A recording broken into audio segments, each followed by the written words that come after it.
साजी विरासत एक नया एक अपने आप में एक नाम बनता जा रहा है। मजरू साहब का शेर नहीं है कि मैं अकेला ही चला था जानिबे मंजिल मगर लोग साथ आते गए कारवां बनता गया। और उर्दू के शब्दों से शायरी बना रहे हैं तो वही बना रहे हैं जिन्होंने जॉन इलियस साहब को कभी सुना हो। और बहुत जल्दी आप साजी विरासत को लखनऊ और दिल्ली में भी देखें। आप लोग सोचते हैं कि सोशल मीडिया वाले शायर अलग हैं, इनको किनारे। अच्छा, दो चार लाइनें हर इंसान लिख लेता है, मैं भी लिख लेता हूँ और मैं अपने आप को शायर समझता हूँ। उन लोगों के लिए आप क्या कहते हैं?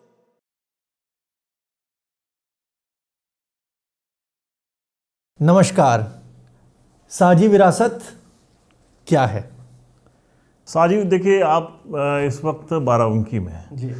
ये देवा महादेवा की सरजमीन है, बाबू केडी सिंह की और हजरत खुमार बाराबंकी की सरजमीन है। ये ज़मीन बहुत ज़रखेज़ कही जाती है मोहब्बत के लिए, और उस मोहब्बत का एक शजर हम लोगों ने लगाया है।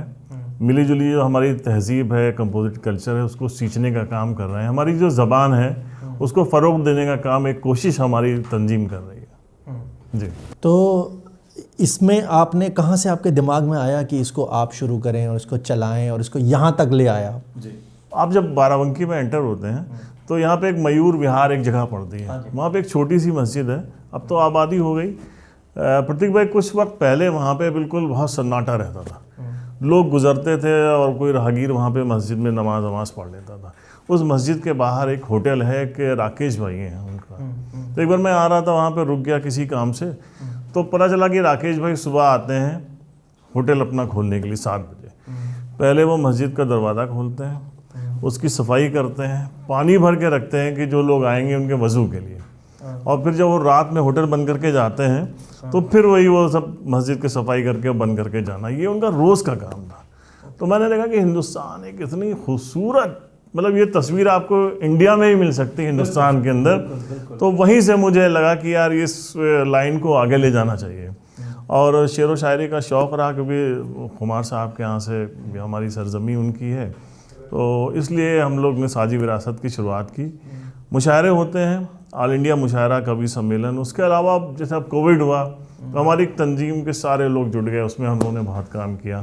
जब कहीं भी कोई समाज के लिए ज़रूरत पड़ती है, हाँ, यहाँ पे कुछ बच्चे ऐसे हैं जो पढ़ाई में बहुत अच्छे, बहुत टॉपर थे, लेकिन उनके पास मजबूरी थी कि आगे फीस हायर एजुकेशन के लिए उनके पास नहीं थी। तो हम लोग ने वो भी कुछ लोगों की मदद की और कुछ बच्चे अच्छी तालीम हासिल कर रहे हैं। तो ये एक छोटी सी कोशिश है, एक दिया जलाया है। और अब आप इंटरनेशनली लोगों को बुला लेते हैं। कौन कौन से बड़े बड़े शायर और कवि आ चुके हैं यहाँ पर? कोई हिंदुस्तान का तो कोई शायर, बड़ा शायर और कवि नहीं बचा है। जैसे आजकल जो सबसे मकबूल हैं उसमें प्रोफेसर वसीम बरेलवी साहब हैं, या राहत साहब आते थे, या कुमार विश्वास साहब हैं, इमरान प्रतापगढ़ी हैं, बस ये सारे जो शायर और कवि। और इस वक्त यूपी का तो सबसे बड़ा मुशायरा जो है कवि सम्मेलन, वो हम लोगों का होता है। लगभग 10-20 हज़ार की गैदरिंग होती है। और आप कभी आइएगा प्रतीक भाई, या कुछ उसके वीडियोस देखिएगा तो आपको बहुत मज़ा आएगा। अच्छा, दो चार लाइनें हर इंसान लिख लेता है, मैं भी लिख लेता हूँ और मैं अपने आप को शायर समझता हूँ। उन लोगों के लिए आप क्या कहना चाहेंगे? आप तो इतने बड़े लोगों के साथ कर रहे हैं काम। देखिए, ये बहुत अच्छी बात है। जो जिस भी इंसान के अंदर शायर है उसके अंदर इमोशंस बाकी हैं। अगर आपके अंदर इमोशंस हैं तो ज़रूर आप समाज में कुछ ना कुछ अच्छा करेंगे। आप जिस भी फील्ड में होंगे उस फील्ड में आप अच्छा करेंगे, ये बात तय है। तो और शायर तो वही हो सकता है जिसके दिल में कुछ दर्द हो, या मोमेंट्स को वो जीता हो, या खुशी उसको मिलती हो। तो वही बात है कि मजरू साहब का। हाँ, एक और बात आपसे शेयर करना चाहता हूँ कि लोग मुशायरे करते हैं तो उनके पास से बड़े, उनको उसमें चाहिए होता है कि कोई अच्छी कंपनीज उनको मिल जाए जो उसमें स्पॉन्सर्स हो। हमारे पास कोई, हम लोग किसी से ऐसी वो मदद नहीं लेते हैं। हमारी जो टीम है उसमें 10-15 लोग हैं, और वो लोग ऐसे हैं जो अलग अलग फील्ड से हैं। कि कोई इंडस्ट्री में है, किसी की बड़ी इंडस्ट्री चल रही है, कोई प्रशासनिक पद के ऊपर है, कोई, मतलब सब अलग अलग फील्ड से हैं, कोई पॉलिटिशियन है, और सब हम उतने ही लोग मिलके इतना बड़ा इवेंट कराते हैं। लेकिन क्या इतने ह्यूज स्केल पर इवेंट का अच्छा खासा खर्चा बैठता होगा? कैसे मैनेज करते हैं? ये तो बड़ी यूनिक सी बात है। वही मैंने बताया कि वो जितने लोग हैं वो दिल से लगे हैं। जब सबसे पहले मैंने इसका ख्वाब देखा था तो वो एक मजरू साहब का शेर नहीं है कि मैं अकेला ही चला था जानिबे मंजिल मगर लोग साथ आते गए कारवां बनता गया। तो कारवां बन रहा है, बहुत से लोग सपोर्ट करते हैं, वो जानते हैं कि दिल से करा रहे हैं, और हर साल बाराबंकी के लोगों को कुछ नया तोहफा देते हैं। सब आते हैं सपोर्ट में और उन सब के साथ ये हमारी वो तंजीम चल। बाराबंकी के लोग ज़्यादा शायराना हैं कि 20,000 की जनता आती है कि बाहर से ज़्यादा जनता? नहीं, बाहर से भी लोग आते हैं। बाराबंकी के तो लोग होते हैं, इतराफ़ के जो सिटीज़ हैं, बहराइच और गोंडा बस्ती, यहाँ के भी लोग आते हैं सुनने के लिए। क्योंकि जैसे कुमार विश्वास पॉसिबल नहीं होता था, क्योंकि हम लोगों ने 14 में 15 में बुलाया उनको, तब कुमार विश्वास यहाँ पे एक बड़ी चीज़ थी, एक छोटे सिटी में आना। या इमरान प्रतापगढ़ी, ये सब इतने एक साथ एक प्लेटफॉर्म पे इतने बड़े शायर कभी मिलना। तो आज की तारीख में जब आप इतने सारे लोगों को देखते हैं, किस साल में आपने शुरू करा था ये 13 में शुरुआत, 2013, और आज 2024 में बैठे हैं। इतना बड़ा, इतने साल में डेली के हर बार की तरह ग्रो हो रहा है। साझी विरासत एक नया, एक अपने आप में एक नाम बनता जा रहा है। तो आपको लगता है कि अभी इसको किस और लेवल पे लेकर जाना है, यहीं करना है कि बाहर भी करना है? नहीं, बाहर हम लोग करते हैं। हमारे दोस्त हैं सैयद फरहान वासी, मैं उनका नाम लेना चाहूँगा, और वो दुबई में करते हैं, हर साल मुशायरा होता है। और मैं लगभग 7-8 साल से लगातार दुबई जाता हूँ, पार्टिसिपेट करता हूँ, उनके साथ मिलके हम लोग बहुत कुछ करते हैं।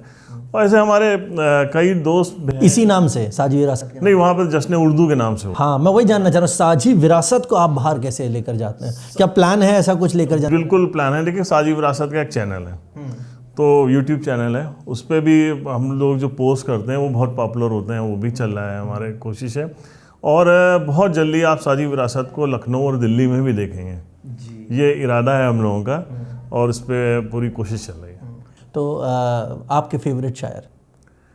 फेवरेट शायर तो जॉन एलिया साहब है मेरे।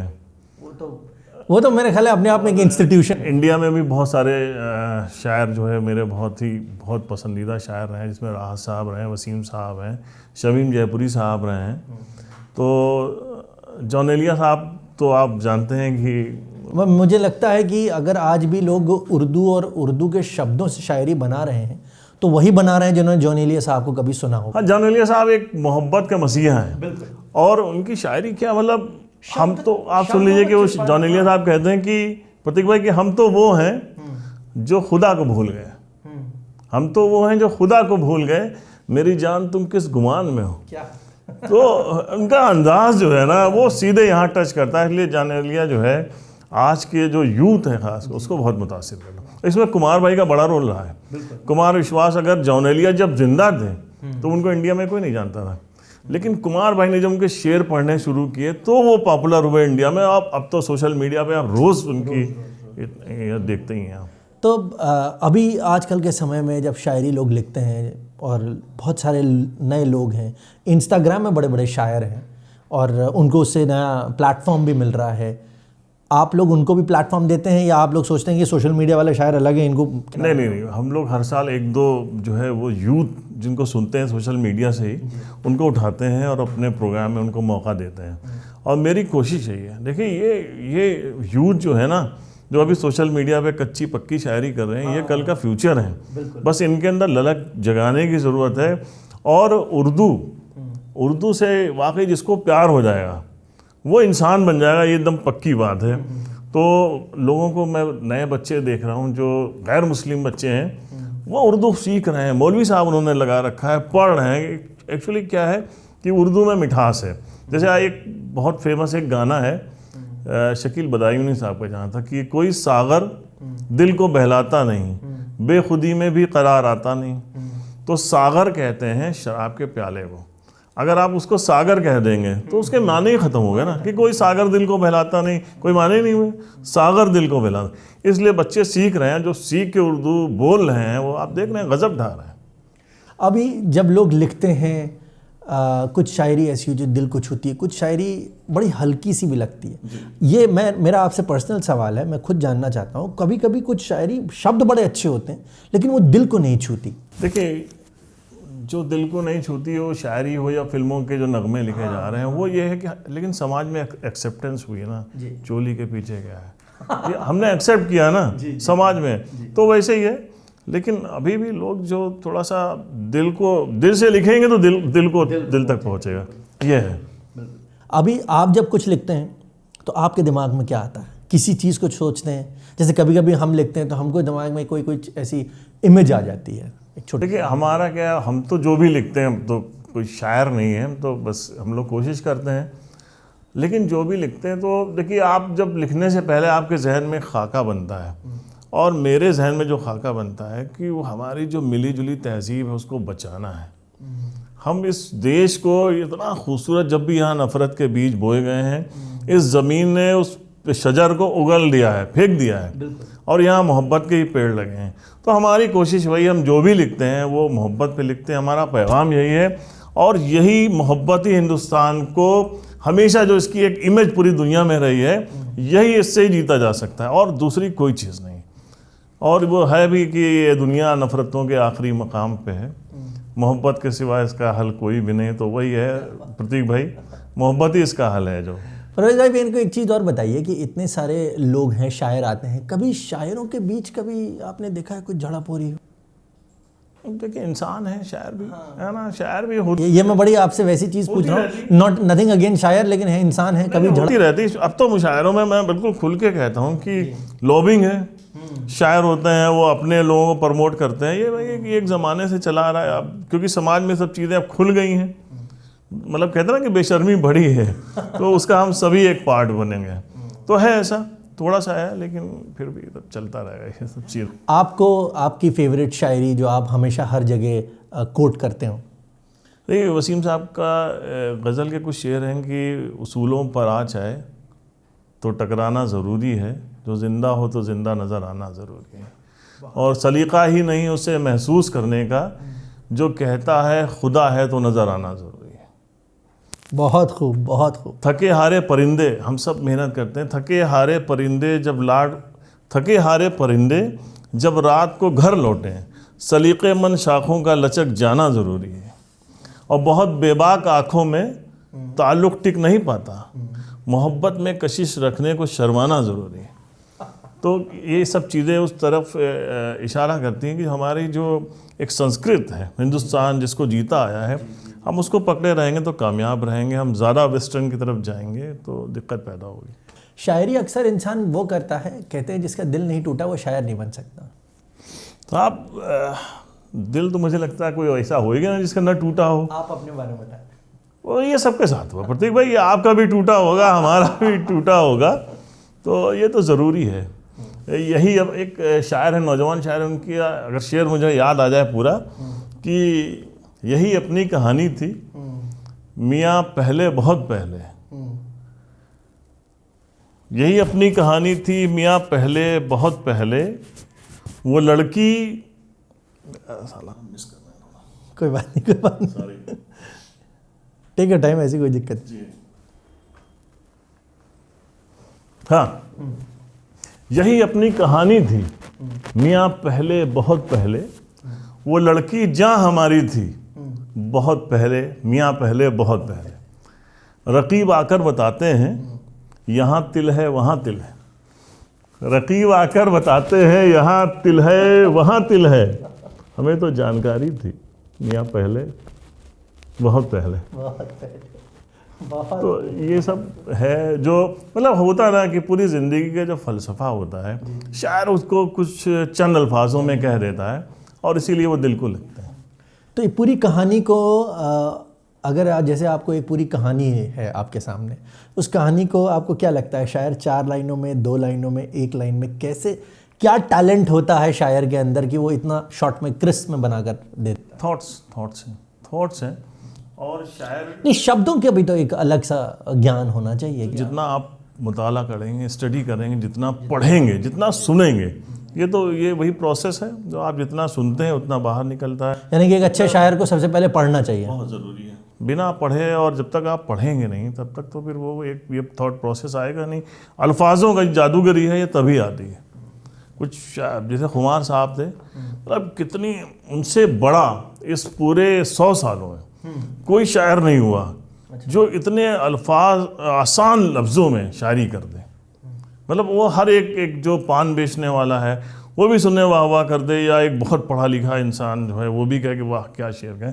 ये फ़न खुमार साहब ने। एक चीज़ और मैं जानना चाहता हूँ, कई सारे शायर होते हैं जो बड़ी मेहनत से लिखते भी, इनकी शायरी बड़ी अच्छी से लगती है, और अक्सर ऐसा बहुत सारे शायरों ने कहा भी है कि मैं जिस शायरी के बारे में मैंने सोचा नहीं था लोग इतना पसंद करेंगे, वो बहुत हिट हुई। प्रतीक भाई देखिए, एक इसमें एक चीज़ है कि यही एक कोई बात मैं कहता हूँ वो थोड़ा असर करती है, ये प्रतीक भाई कह देंगे वो लोगों को ज़्यादा पसंद आएगा। ये एक परफॉर्मर जो लोग होते हैं उनके कहने का अंदाज भी होता है, जो सीधे एक वही शेर एक लड़का पढ़ता है, वही शेर है वसीम साहब पढ़ते हैं, वो कहते हैं अरे वाह वाह वाह। ये अंदाज भी होता है कुछ पढ़ने का, बयां करने का। मतलब कहते हैं ना कि गालिब का है अंदाज़े बयां हुआ, तो वही है कि अंदाज जो है वो भी उस पर बहुत मायने रखता है। शराब और शायरी में क्या ऐसा जो हर इंसान, शराब, शायरी, आँखें, ये चीज़ आपको हर जगह मिलेंगी। हाँ, ये इंसान की जो सबसे पहली पसंद रहती है तो वो उसकी शायरी में शामिल होती है। तो शायरी में शराब और शायरी में आशिकी ये ना हो तो फिर शायरी का मज़ा ही नहीं है जी। और बहुत से ऐसे शायर हुए हैं जिन्होंने कभी शराब नहीं पी और शराब पे ऐसे ऐसे शेर कहे हैं साहब कि अब जैसे खुमार साहब कहते हैं कि उन्होंने जब शराब छोड़ दी थी तब उन्होंने ये गज़ल कही थी। उसका एक शेर है कि निकले हैं मैकदे से जब तौबा के बाद हम, निकले हैं मैकदे से जब तौबा के बाद हम, कुछ दूर तक आदतन कदम लड़खड़ाए हैं। अरे वाह, क्या बात है। तो यही है शायरी का, ये मज़ा है।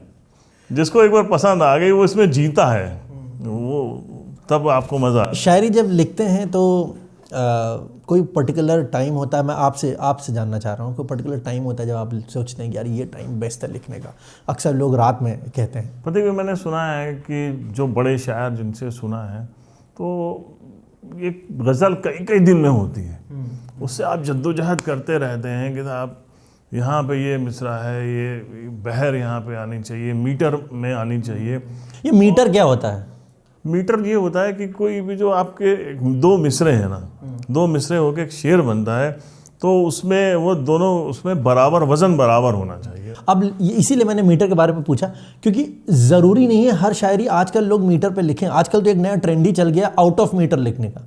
हाँ, वो चलता है, वो फिर वो सोशल मीडिया की शायरी हो जाती है, फिर वो शायरी फिल्मी हो जाती है। लेकिन किताबों में आपको जगह नहीं मिलेगी। आप शायर तभी कहलाएंगे जब आप मीटर में लिखेंगे जी। तो ये है। चलिए, बहुत ही बेहतरीन, मुझे आपसे बात करके बड़ा अच्छा लग रहा है और अभी भी ऐसा लग रहा है कुछ और शायरी कुछ अगर हो जाए तो बड़ा अच्छा सा लगे। तो भाई सुनाते हैं, खुमार साहब का एक शेर सुनाते हैं आजकल के मौजू पे है कि देखा है जलते मकानों का मंज़र, कि देखा है जलते मकानों का मंज़र, चमकते हैं जुगनू तो दिल कांपता है। तो ये जो नफ़रत का माहौल है ये ख़त्म होना चाहिए, मुझे लग रहा हो जाएगा। ये पॉलिटिक्स का एक पार्ट है, उसके अलावा और कुछ भी नहीं है। और हमारी कोशिश है कि, और उम्मीद भी है हमको कि बहुत जल्दी ये सब चीज़ें मिटेंगी और मोहब्बत एक बार फिर आम होगी। क्या बात है, क्या बात है। बिल्कुल, बहुत बहुत धन्यवाद, बहुत अच्छा लगा आपसे बात करके। मुझे भी बहुत बहुत धन्यवाद। और ये हम चाहेंगे साजी विरासत अब और नेक्स्ट लेवल पर जब आ जाए तो फिर नेक्स्ट जब हमारा होगा मुशायरा तो आपसे ज़रूर हम आपको साथ लेंगे, उसमें शामिल करेंगे बाकायदा। बिल्कुल, हम तो आना चाहेंगे, हमें तो बड़ा अच्छा लगता है शायरी। मैंने इनफैक्ट पहले सोचा भी था, मैं आपको बताऊं कि मैं लखनऊ में एक ऐसा कोई फंक्शन कराऊं शायरों का। अब मैंने ट्राई भी करा था लेकिन समाओ उसके बाद कोविड आ गया, कोविड के बाद सारी चीज़ें फिर किनारे हो गई। अब जाके मामला धीरे धीरे खुल चुका है, अब तो पूरी तरह खुल चुका है। तो अब देखते हैं कभी कुछ होता है। चलिए, बिल्कुल, हम लोग तो अच्छे लोगों के साथ खड़े हैं। और वसीम साहब के एक शेर के साथ ख़त्म करते हैं प्रोग्राम कि तू छोड़ रहा है मुझको, ख़ता इसमें तेरी क्या, वैसे भी हर शख्स मेरा साथ तू छोड़, फिर से ले लेंगे। तू छोड़ रहा है मुझको, ख़ता इसमें तेरी क्या, हर शख्स मेरा साथ निभा भी नहीं सकता, वैसे तो एक आंसू ही बहाकर मुझे ले जाए, ऐसे कोई तूफ़ान हिला भी नहीं सकता। तो हम लोग चाहेंगे सब ऐसे मिले कि जिनको कोई तूफ़ान नहीं हिला सके और ये कारवां चलता रहे। बहुत शुक्रिया, थैंक यू। बहुत बहुत शुक्रिया, बहुत बहुत धन्यवाद।